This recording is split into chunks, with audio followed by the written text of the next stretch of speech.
ខ្ញុំជួបបងប្អូនជាច្រើនដែលតែងតែលើកឡើងថាកាលពីកូនគាត់នៅតូចកូនរបស់គាត់ស្និទ្ធស្នាលជាមួយគាត់ដល់កូនកាន់តែធំកាន់តែលែងស្និទ្ធស្នាលកាន់តែឃ្លាតឆ្ងាយពីគាត់ហើយពេលខ្លះទៅមានអារម្មណ៍ថាកូនរបស់គាត់ស្ដាប់ពុកម៉ាក់ច្រើនជាងស្ដាប់ឪពុកម្ដាយទៀតតែនឹងអាចជាអារម្មណ៍របស់បងប្អូនឯអត់បាទហើយខ្ញុំគិតថានេះអាចជារឿងពិតមួយដែលកើតឡើងចំពោះគ្រួសារជាច្រើនជាពិសេសគឺមានការអាក់អន់ចិត្តទៅលើកូនដោយសារតែកូនមានការប្រែប្រួលអញ្ចឹងនៅក្នុងវីដេអូនេះយើងនឹងយកមកនិយាយអំពីថាតើកត្តាអ្វីខ្លះបានជាធ្វើឲ្យកូនមានការប្រែប្រួលផ្លាស់ប្ដូរពីភាពស្និទ្ធស្នាលទៅជាអត់សូវមានភាពស្និទ្ធស្នាលជាមួយនឹងឪពុកម្ដាយវិញផ្លាស់ប្ដូរពីកូនដែលស្ដាប់បង្គាប់ឪពុកម្ដាយคล้ายទៅជាកូនដែលមិនស្ដាប់បង្គាប់ឪពុកម្ដាយវិញអញ្ចឹងចំណុចទី1ដែលខ្ញុំយកមកនិយាយនេះគឺពាក់ព័ន្ធទៅនឹងការអភិវឌ្ឍប្រព័ន្ធប្រសាទក៏ដូចជាការអភិវឌ្ឍរាងកាយរបស់កុមារដែរខ្ញុំថ្មីនេះបានអានសៀវភៅមួយដែលមានចំណងជើងថា Hold on to your kids នៅក្នុងអ្នកនិពន្ធនេះគឺដុកទ័រហ្នឹងគាត់បានលើកឡើងថាកុមារគឺមានការអភិវឌ្ឍនៅប្រព័ន្ធប្រសាទរបស់គាត់ឧទាហរណ៍ដូចជាមានភ្នែកមានច្រមុះមានអណ្ដាតមានត្រចៀកមានរាងកាយអញ្ចឹងសរីរាង្គទាំងអស់ហ្នឹងគឺវាត្រូវការព័ត៌មានដើម្បីហូរចូលជាដាច់ខាតគេថាត្រូវតែមាន contact ត្រូវតែមានទំនាក់ទំនងដើម្បីទទួលព័ត៌មានខាងក្រៅជាដាច់ខាតកុមារគាត់មិនអាចខ្វះបានទេនៅព័ត៌មានដើម្បីហូរកាត់នៅប្រព័ន្ធប្រសាទទាំងវិញ្ញាណទាំង5នេះបាទបើសិនបើកុមារមិនបានទទួលព័ត៌មានអ្វីឆ្លងកាត់ទេកុមារនឹងត្រូវតែបង្កើតអ្វីមួយយ៉ាងដើម្បីធ្វើម៉េចឲ្យព័ត៌មានឆ្លងកាត់នៅវិញ្ញាណទាំង5របស់គាត់ហ្នឹងបាទចំពោះដើម្បីឲ្យមានភាពងាយស្រួលយល់យើងអាចសម័យមកខ្លួនយើងទាំងអស់គ្នាឧទាហរណ៍ថាបើសិនជាយើងជិះឡានតាមផ្លូវតើយើងអាចថាជិះឡានដោយស្ងប់ស្ងាត់ដោយអត់មានសំឡេងអីសោះបានទេ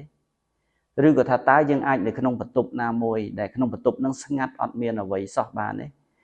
តិចយើងមិនអាចទ្រាំនឹងភាពស្ងាត់ទាំងស្រុងអញ្ចឹងបានទេតិចរបស់យើងត្រូវការព័ត៌មានអញ្ចឹងហើយពេលខ្លះយើងបើនៅជិះឡានយើងត្រូវការស្ដាប់ចម្រៀងបើនៅក្នុងបន្ទប់ម្នាក់ឯងចឹងហើយយើងត្រូវការឆាតឬក៏ទូរស័ព្ទលេងជាមួយមិត្តភ័ក្តិអញ្ចឹងទៅអញ្ចឹងមានន័យថានេះគឺជាតម្រូវការនៃព័ត៌មានដែលថាសរីរាង្គតិចរបស់យើងនឹងវាត្រូវការព័ត៌មាននៅក្នុងទ្រឹស្ដីនៃពុទ្ធសាសនាក៏ដូចគ្នាដែរពុទ្ធសាសនាព្រះពុទ្ធបានបង្រៀនថាមនុស្សយើងម្នាក់មានទ្វារ5គឺមានទ្វារតិចទ្វារភ្នែកទ្វារច្រមុះទ្វារអណ្ដាតនិងទ្វារកាយរបស់យើង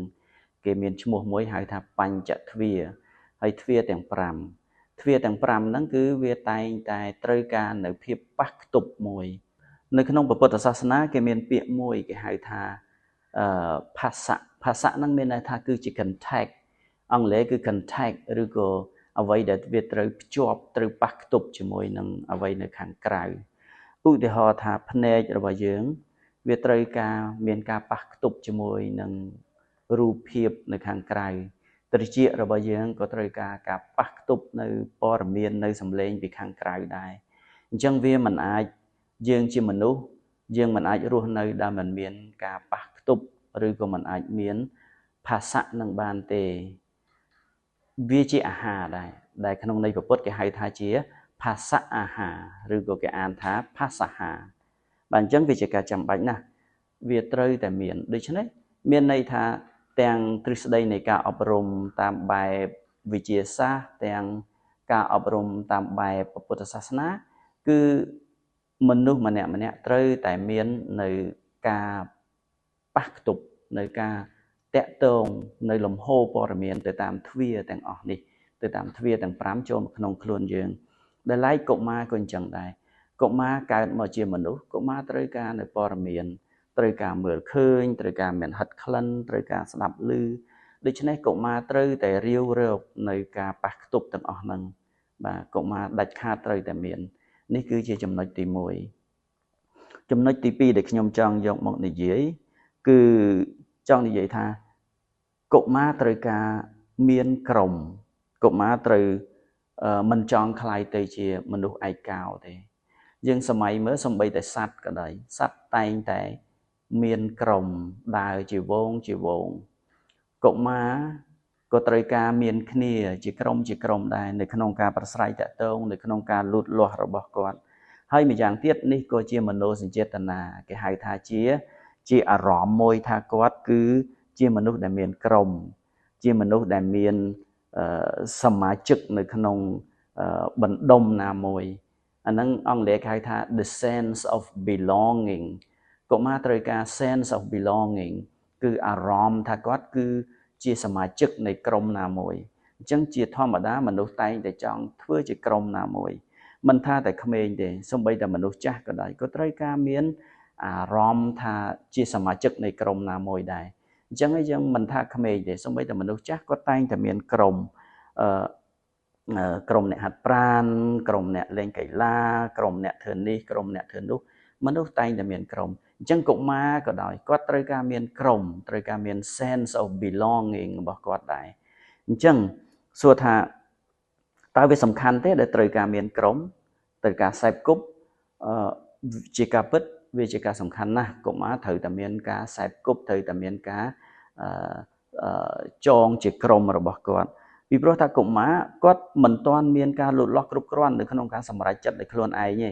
កុមារត្រូវការមានអ្នកដទៃជួយដឹកនាំជួយបបួលគាត់ឲ្យធ្វើអីណាកុមារត្រូវការរៀនត្រូវការសង្កេតដើម្បីធ្វើតាមអ្នកណាដែលមានលក្ខណៈដូចគ្នាជាមួយគាត់ឧទាហរណ៍ថាកុមារសង្កេតឃើញថាអូគេស្លៀកពាក់ម៉េចគាត់ចង់ស្លៀកពាក់ដូចគេកុមារចូលចិត្តស្ដាប់ចម្រៀងម៉េចពួកម៉ាក់គាត់ស្ដាប់ចម្រៀងម៉េចគាត់ថាអូចង់ស្ដាប់ចម្រៀងអញ្ចឹងដែរអញ្ចឹងបរិយាកាសនៃការរស់នៅបរិយាកាសនៃការលេងសើចភាពស្និទ្ធស្នាលការសប្បាយមនោសញ្ចេតនារបស់គាត់គឺគាត់ត្រូវការ share ចែករំលែកជាមួយគ្នារៀនសូត្រពីគ្នាហើយពេលដែលគាត់មានចូលជាសមាជិកក្រុមហើយគាត់ថែមទាំងផ្ដល់នៃការសម្ងាត់ជាមួយគ្នាថែមទៀតផងហើយវាមានការយល់ចិត្តយល់ថ្លើមជាមួយគ្នាដូច្នេះមានន័យថាអានេះក៏ជាការចាំបាច់មួយដែររបស់កុមារដែលកុមារមិនត្រឹមតែត្រូវការនៅព័ត៌មានត្រូវការលូតលាស់ខាងផ្លូវកាយទេប៉ុន្តែចំណុចដែលខ្ញុំនិយាយចុងក្រោយនេះគឺជាទំនាក់ទំនងខាងផ្លូវចិត្តដែរហើយនេះក៏ជាកត្តាចាំបាច់សម្រាប់កុមារដែរក៏ប៉ុន្តែមានបញ្ហាប្រឈមមួយកាលណាកុមារកាន់តែស្និទ្ធស្នាលឥទ្ធិពលនៃសេពគប់ជាមួយពួកម៉ាក់របស់គាត់កាន់តែខ្លាំងមានន័យថាគាត់ត្រូវតែដកខ្លួនឆ្ងាយពីឪពុកម្ដាយវាបីដូចជាមនុស្សដែលគេហៅថាស្នេហាត្រីកោណអញ្ចឹងតើកាលណាមានអ្នកណាចូលមកហើយកដាលហើយតើកាលណាមានអ្នកណាចូលមកហើយគឺថាវាត្រូវតែបើចិត្តអ្នកទី2បើចិត្តម្នាក់វាត្រូវតែឆ្ងាយពីម្នាក់វាទាញទៅទាញមកដូចពោលអញ្ចឹងបើសិនតែចិត្តខាងនេះវាត្រូវតែឃ្លាតឆ្ងាយខាងនោះដូចគ្នាដែរចំពោះកុមារនៅពេលដែលគាត់កាន់តែមានភាពស្និទ្ធស្នាលខ្សែគប់គាត់កាន់តែច្រើន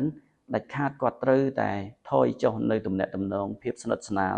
ជាមួយឪពុកម្ដាយបន្តិចម្ដងអញ្ចឹងហើយបានថាឪពុកម្ដាយលើកឡើងថាឥឡូវកូនខ្ញុំអត់ដូចពីមុនកាលមុនស្និទ្ធស្នាលឥឡូវអត់ស្និទ្ធស្នាលបញ្ហាគឺនៅនឹងឫសគល់គឺនៅនឹងគឺដោយសារតែកូនឥឡូវហ្នឹងគាត់មានអ្នកផ្សេងជាមិត្តភ័ក្តិរបស់គាត់ដែលមានលក្ខណៈស្តៀងគ្នានឹងគាត់ជាងឪពុកម្ដាយគឺជាមនុស្សចាស់ហើយពុកម៉ាក់របស់គាត់មានលក្ខណៈក្មេងដូចគ្នាអញ្ចឹងជាទូទៅក្មេងជាសភាវគតិរបស់ក្មេងត្រូវការផ្សារភ្ជាប់ត្រូវការ attach ជាមួយនឹងអ្នកណាដែលមានលក្ខណៈស្តៀងគាត់អញ្ចឹងបានជាគាត់ត្រូវដកឃ្លាពីយើងមួយថ្ងៃបន្តិចនៅក្នុងពុទ្ធសាសនាក៏លើកឡើងដែរអំពីការសេពគប់នេះគេថាការសេពគប់ជាមួយអ្នកសប្បុរសជាបច្ច័យនាំឲ្យកើតសទ្ធាការសេពគប់ជាមួយអ្នកប្រាជ្ញជាបច្ច័យនាំឲ្យកើតបញ្ញាសេពគប់ជាមួយអ្នកខឹងជាបច្ច័យនាំឲ្យងាយនឹងខឹងផងដែរសេពគប់ជាមួយអ្នកលេងល្បែងអ្នកនោះនឹងងាយជាបច្ច័យងាយចូលចិត្តលេងល្បែងដូច្នេះអកប្បកិរិយារបស់កូនដែលថាកាលពីមុនស្និទ្ធស្នាលឥឡូវអត់សូវស្និទ្ធស្នាលកាលពីមុនស្ដាប់ឪពុកម្ដាយឥឡូវមិនសូវស្ដាប់ឪពុកម្ដាយអកប្បកិរិយានេះវាមិនមែនជារឿងចៃដន្យទេវាសុទ្ធតែមានបច្ច័យមានហេតុផលរបស់វាក្នុងការកើតឡើងដូច្នេះចំពោះឪពុកម្ដាយអ្វីដែលយើងអាចធ្វើបានមានន័យថាយើងបង្កើតជាបច្ច័យដើម្បីទប់ទល់ឧទាហរណ៍ដូចជា បើឪពុកម្ដាយយើងមានភាពស្និទ្ធស្នាលជាមួយកូនអានឹងជាបច្ច័យធ្វើឲ្យឪពុកម្ដាយមានឥទ្ធិពលទៅលើកូនក៏ប៉ុន្តែបើសិនជាមិត្តបើកូនរបស់យើងស្និទ្ធស្នាលជាមួយនឹងមិត្តភក្តិជាងអានឹងជាបច្ច័យធ្វើឲ្យមិត្តភក្តិនោះក៏មានឥទ្ធិពលមកលើខ្លួនគាត់ផងដែរដូច្នេះចំពោះការអនុវត្តក្រោយពីស្ដាប់វីដេអូនេះហើយខ្ញុំចង់លើកទឹកចិត្តឲ្យបងប្អូនមានការផ្លាស់ប្ដូរមួយឧទាហរណ៍ថានៅថ្ងៃនេះនៅល្ងាចនេះឬក៏សប្តាហ៍នេះសាកល្បងថាកុំធ្វើជាឪពុកម្ដាយដែលបដៅកូនដែលកែកូនឲ្យល្អតាមចិត្តយើងពេកក៏ប៉ុន្តែចង់គ្រាន់តែថាចំណាយពេលជាមួយកូនគ្រាន់តែចំណាយពេលគ្រាន់តែបង្ហាញវត្តមានជាមួយគាត់បានហើយមិនបាច់សួរនាំរឿងរៀនបន្ទុកប្រមាណអីច្រើនទេគ្រាន់តែផ្ដោតទៅលើការធ្វើជាឪពុកម្ដាយដែលស្លូតជាងមុនល្អជាងមុនហើយនឹងនៅចិត្តកូនជាងមុនកុំចាំបាច់ឆ្លៀតឱកាសបរៀនលុតដំបដៅទោះបីជាកូនស្ដាប់ទៅឃើញថាកូននិយាយអ្វីមិនសូវចូលទៅជាយើងក៏ដោយប៉ុន្តែសូមគ្រាន់តែស្ដាប់គ្រាន់តែមានវត្តមានជាមួយនឹងគាត់អានេះគេហៅថាជាការចំណាយពេលដែលមានគុណភាពយើងហៅថា quality time ឬក៏ពេលវេលាគុណភាពហ្នឹងគឺមានន័យថាពេលវេលាដែលយើងស្ដាប់កូនកុំឆ្លៀតពេលបដៅលុតដំទូមានកូនអីបើសិនជាយើងធ្វើដូច្នេះមានន័យថាកូននឹងចាប់ផ្ដើមស្ដាប់យើងច្រើនជាងមុនទៅវិញពាក្យមួយដែលខ្ញុំចង់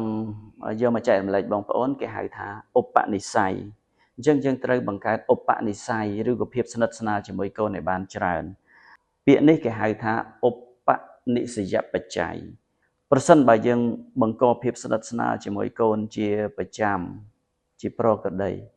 នោះវានឹងកើតទៅជាឧបនិស្ស័យមួយរវាងឪពុកម្ដាយនិងកូនហើយកូននឹងកាន់តែស្ដាប់កូននឹងកាន់តែបើកទូលាយដើម្បីទទួលនៅការណែនាំ